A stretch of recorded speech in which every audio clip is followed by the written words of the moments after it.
नमस्ते, वंदे मातरम, जय हिंद। इस चैनल की ओर से सुकमा में नक्सली हमले में शहीद नागरिकों को विनम्र श्रद्धांजलि, शत शत नमन।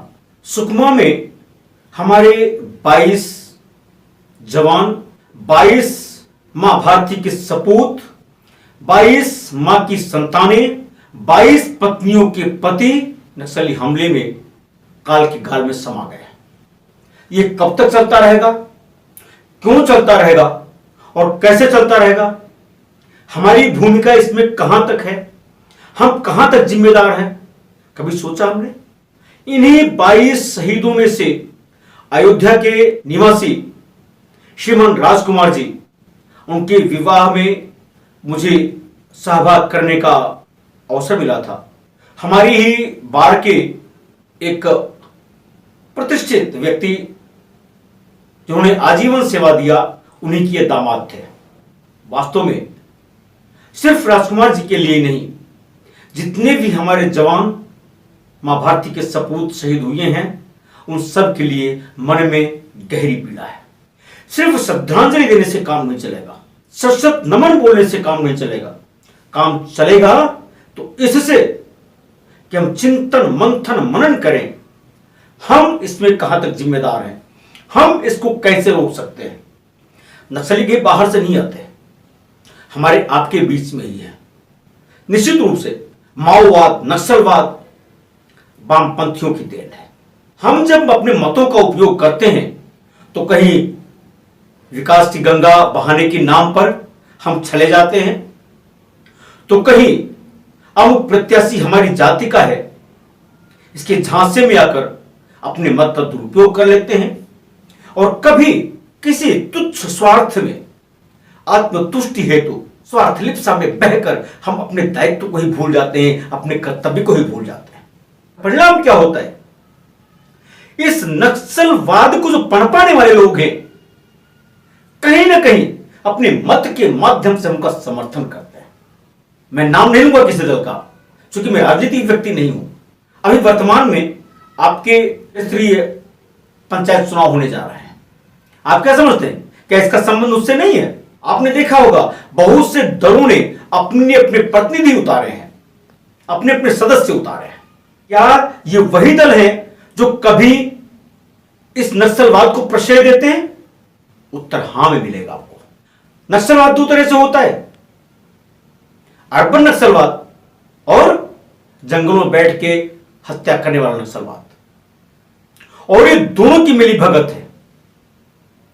एक धन का इंतजाम करता है, दूसरा खून खराबे करता है, देश में एकता अखंडता को तोड़ने का प्रयास करता है। सोचना हमको आपको है कि हम ऐसे लोगों को अपने त्रिस्तरीय पंचायत चुनाव के माध्यम से ऐसे दलों को मजबूत करने जा रहे हैं क्या? ऐसे दलों को क्या राष्ट्र के प्रति जो समर्पण होना चाहिए, स्वार्थ में हम भूल गए हैं और उनकी थोथी बातों में आकर के हमको मतदान करने जा रहे हैं?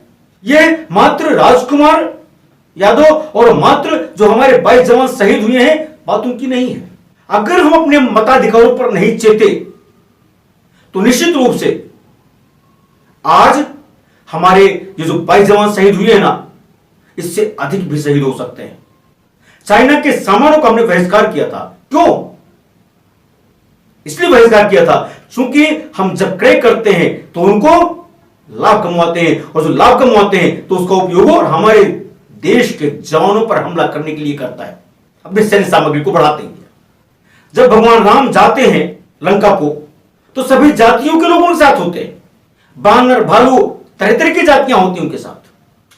कृष्ण काल में देखिए, वहां भी सामाजिक रूप से जातियां तो होती हैं, परंतु जहां राष्ट्र की बात आ जाती है वहां पर सब एक हो जाते हैं। रामचरितमानस में देखिए, जहां पर न्याय के लिए लड़ने की बात आती है वहां सभी जातियां एक हो गई, परंतु जो उनकी अपनी पहचान थी जाति की, वर्ण जाति है और जातियां हैं, उसको उन्होंने छिपाया नहीं। वो सामाजिक रूप से रहेंगे, लेकिन जहां राष्ट्र की बात आ जाती है वहां सब लोग एक हो जाते हैं। ठीक है, हमारे संस्कार होते हैं, सामाजिक रूप से हम जातियों में बटे होते हैं। वे जातियां इसलिए नहीं अस्तित्व में हैं कि उनका दुरुपयोग होगा, इसलिए है कि सामाजिक ताना बाना है, कर्म के आधार पर उनके दायित्व और कर्तव्य हैं।